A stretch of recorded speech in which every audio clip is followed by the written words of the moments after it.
No.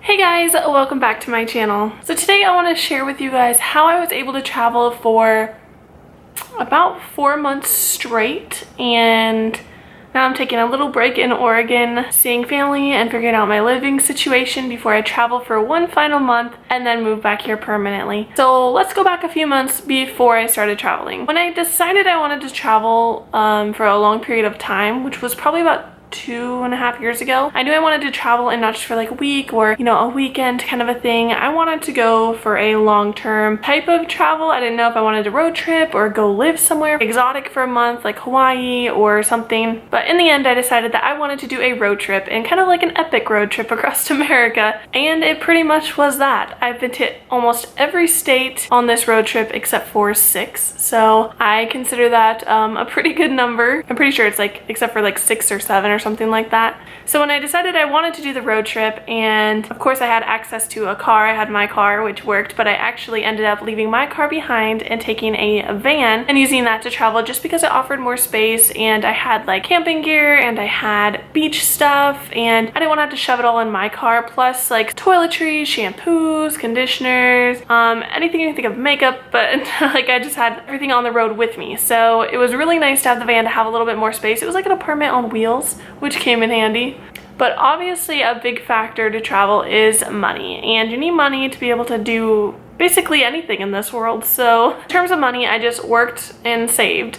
Worked and saved. Basically the motto for I would say about 6 months. I just saved for about 6 months. I had a little bit behind that, and in that 6 months was the biggest chunk of my travel money. I just solely saved for that. That made it much easier, and knowing what I was going to get out of it made it easy for me to save. So I enjoyed saving my money and not spending it and going out and getting my nails done or going and getting this done kind of a thing. And I just saved, and I'll give you an estimate on what I've spent per month in terms of travel so far once I tell you what I've spent it on, where I've been, those kind of things, because that all depends on how much you're going to spend. For me, I chose to do a road trip across America. So I started in Phoenix, I went down to California, and then I went back up through Phoenix again to Nevada, Utah, Colorado, Nebraska, Iowa, Illinois, Indiana, not in this, oh maybe that is in that order. I'm like trying to figure out exactly what it was. Indiana, I don't think I went to Wyoming, but part of me thinks I did go to Wyoming. Some places I just drove through during the day, so it's really hard to remember. And then I went to Michigan, then I went up to Canada, went through London, and then over to Niagara Falls. I went to New York, and then I went to Boston, ported out of there. I went to Bermuda for 8 days, and on a cruise. If you haven't checked those videos out, I do have those on my vlog channel, so check it out. Planning ahead is pretty important. I'm more spontaneous, so I kind of just go wherever, but I did have an idea of when I was going to be staying with family or friends, what locations, in between then, how many hotels was I going to need, kind of thing. I had a ballpark, and I kind of ballparked how much I would be spending on gas during this trip, which I estimated about $1,500 to go around the country, but I ended up spending probably between like $2,000 and $2,500. So it all depends on, you know, if you're gonna follow your strict budget or if you're gonna go off your path a little bit. So I was lucky to have friends and family along the way. I had an uncle in Colorado, I had family friends in Nebraska, I had my cousin's apartment in Utah. She had already moved out of it but had the lease until the end of the month, so that worked out pretty well. And in Michigan, I stayed with my grandma. And in Florida, I stayed with my friend Carly. In New York, I stayed with my friend. It kind of like balanced out for me. In Louisiana, I stayed with somebody. In Texas, I stayed with somebody. But there were a handful of times I was in hotels. I haven't like kept track totally of how many nights I spent in a hotel, but I'm pretty sure I stayed probably about 20 nights in hotels overall. So if you're averaging that at about $100 a night, I mean, right there, that's about $2,000. And I can tell you that some I found a little bit less, and some were quite significantly more than that. So I'm traveling at the beginning of summer. It's kind of a more popular time to be traveling. So some hotels, depending if you're, especially when you hit places that are having graduations, cities book out. Hotels obviously fill up.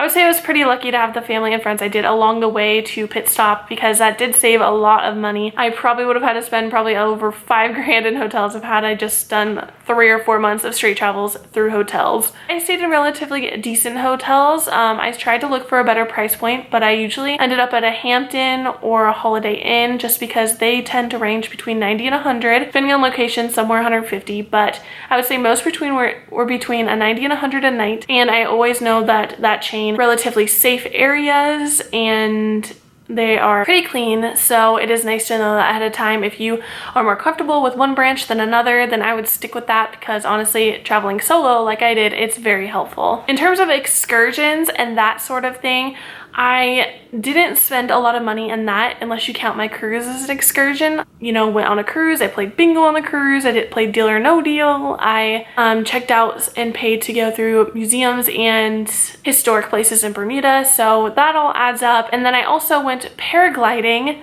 which I have a vlog of that, so again, my vlog channel will be linked down below if you want to check it out. It was a pretty scary experience, actually. We crashed at the beginning and I was bruised and sore and had welts all over me, so that wasn't super fun, not a great experience, but the footage of it is cool. I don't really show you the crash because I wasn't allowed to film during takeoff, which is a good thing because that's when we crashed. But the footage after that, when we did eventually get out, was good. But that cost, I think, $200 to do. So it depends on what you want to spend excursions on. For the most part, I just went to beaches, or when I was at like Disney, I have friends that work there because I used to work there. So more times than not, they're able to get me in. I was lucky to have that. I'd say another big expense is food. I honestly recommend getting a bucket if you're planning on doing a long-term road trip, even for like a month or a couple weeks. That was my food bucket. So what I had in that was all sorts of dried fruits. I had dried apples, dried apricots, dried mandarin oranges, and I had beef jerky, and then I had Belvita bars and some oatmeal bites. So things that were able to stay in the car and not get, you know, hurt whether it was cold or hot. Nothing would happen, like no melting, so make sure you don't have like chocolate and that kind of stuff, especially if you're out in warm weather. Having the dried fruits and the jerky is definitely something that lasts no matter what you're doing, so that was helpful. And especially the long days when I would have like 14-hour drive days, it was really easy to just stop, fill it for gas, and like I kept the bucket where I could reach it even when I was driving. But not having to do anything else besides fill it for gas or go to the bathroom every now and then was very helpful, like stopping to get a drink or stopping to get food or stopping to get this, and that's more expensive. Honestly, if you buy your stuff beforehand and have it with you, you save a lot of money that way, so I highly recommend that. And of course, when I packed my car, I thought I had packed, you know, just the right amount, not overpacked, but of course, like a few weeks in, I'm realizing I packed way too much stuff, and it's not that I had like a lot with me. I only had 2 little buckets, and that was my clothes and shoes, but I definitely could have pared down because I did wear relatively the same things over and over again because I would just wash them at family or friends' houses, and they were things that were great for the weather and went with what I was doing. So definitely paring down on your wardrobe. I would say bring a backpack. Like when I travel and fly to places, I never travel with anything more than a backpack, whether I'm going for 2 days or for 2 weeks. I always just bring one backpack. It holds my computer, it holds my electronics, and it'll hold a week or 2 of clothes because I bring exactly what I need and nothing more. And that definitely helps, especially on a long road trip or a short vacation, just to be simple and have things organized. It totally makes things easier. So if I had a ballpark what I spent each month, I would say I spent between $1,500 and $2,000 a month between housing along the way, finding hotels, or was I staying at a friend's house and kind of trying to help them out by filling up their fridge or something like that. Your gas, which was a big one for me since I'm driving everywhere. Food, which relatively that was probably my lowest budget item just because I prepped beforehand. That definitely keeps the cost down. And excursions. So between those, I would say about $1,500 to $2,000 a month let me travel very comfortably. And that's also with the help of probably staying at friends and family along the way. Like I said, I probably stayed at 5 to 6 hotels a month. But this video is so long already. I'm hoping I pared it down for you guys. And if you have specific questions about what I did, where I went, or how I did this or that, comment down below and let me know, and I will answer that as best as I can. It's hard to keep this short because there's so much to say, and I'm just trying to give you tips and ideas of how much it'll cost and where I went and what I did. So if you're thinking about doing this, it can help inspire you or help you pack, or on this channel I have packing videos. I show you guys what I bring, paring down to more minimal minimalistic lifestyle, and hopefully those can help you out. And don't forget, I have a Twitter, Snapchat, Instagram, and a vlog channel if you want to check those out. I hope you liked this video and that it was helpful, and I'll see you next time. Bye!